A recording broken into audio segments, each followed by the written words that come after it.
நம்ம இன்னைக்கு ஒரு அவல் புட்டு பண்ணலாம்பா. இது மாப்பிள்ளை சம்பா அவல். இதை நல்லா க்ளீன் பண்ணிவிட்டு புடச்சிட்டு இதை என்ன பண்ணியிருக்கேன், வெறும் வாணலில் போட்டு நல்லா வறுத்துருக்கேன் பாருங்கள். பொரி மாதிரி வறுந்துருச்சு. இப்போ இதை மிக்சியில் போட்டு நுணுக்கிட்டு நம்ம அப்படியே இன்ஸ்டன்ட் புட்டு மாதிரி பண்ண போகிறோம். இதை நுணுக்கிட்டு நம்ம எப்படி பண்ணலான்னு காமிக்கிறேன் வாங்க. இதை பாருங்கள், இதை நொய்யாக உடச்சிட்டு வந்துட்டேன். அப்படியே நொய்யாக நல்லா இருக்குது. இப்போ நம்ம என்ன பண்ணலாம், முந்திரியை வறுத்துக்கலாம். முதல்ல அதுக்கு 1 ஸ்பூன் நெய்யை விடுறேன்.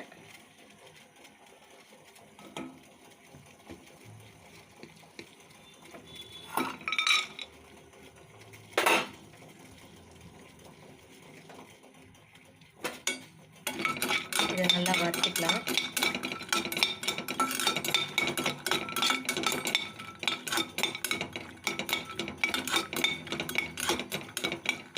அதை நல்லா அந்த முந்திரியை வறுத்துட்டுப்பா, 1 டம்ளர் தண்ணி கொதிக்க வச்சுருந்தேன்.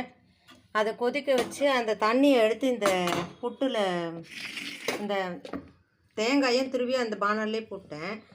அந்த ரவையும் இந்த பானல்லே போட்டுட்டு அந்த 1 டம்ளர் தண்ணி கொதிக்க வச்சுருந்தேன் பார்த்தீங்களா, அதை நல்லா ஊற்றி அப்படியே கிளறி அமுக்கி வச்சுட்டேன்பா. சூப்பராக வந்துருச்சு பாருங்கள். சாஃப்டாக இருக்குப்பா. தேங்காய் பல்லாக இருக்கு. இப்போ நாட்டு சர்க்கரை போடுறேன்.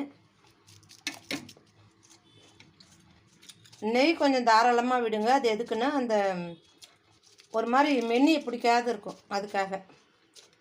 போதும். இது என்ன ஒரு 2 டேபிள் ஸ்பூன் அளவுக்கு நாட்டு சர்க்கரை போட்டிருக்கேன். போதும்பா. இது கிளறிடலாம்.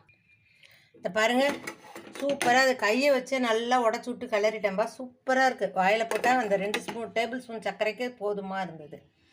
சூப்பரான அவல் புட்டு நீங்களும் செய்யுங்க. ஈவினிங்கில் குழந்தைங்களுக்கு செய்து கொடுங்க. இதில் நிறைய நார் சத்து இருக்குது. அதுவும் இந்த மாப்பிள்ளை சம்பா சாப்பிட்றது சுகர் பேஷண்ட்டுக்கெலாம் ரொம்ப நல்லதுப்பா. சுகர்லாம் கண்ட்ரோல் ஆகும். ரொம்ப நல்லது. குழந்தைங்களுக்கு, பெரியவங்களுக்கு எல்லாருக்குமே ரொம்ப நல்லது. செய்து கொடுங்க. செய்து நீங்களும் சாப்பிட்டு பாருங்கள். வாழ்க வளமுடன்.